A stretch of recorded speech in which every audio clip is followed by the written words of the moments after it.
जिससे मोहब्बत की जाए उससे मुकाबला नहीं किया जाता। किसी को पा लेना मोहब्बत नहीं, बल्कि किसी के दिल में जगह बना लेना मोहब्बत है।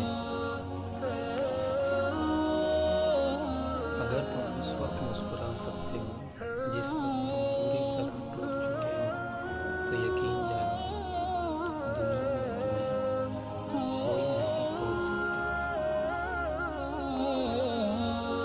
लोगों का तुम्हारी ज़िंदगी में आना तुम्हारी किस्मत होती है, और उन्हें संभाल कर रखना तुम्हारा हुनर।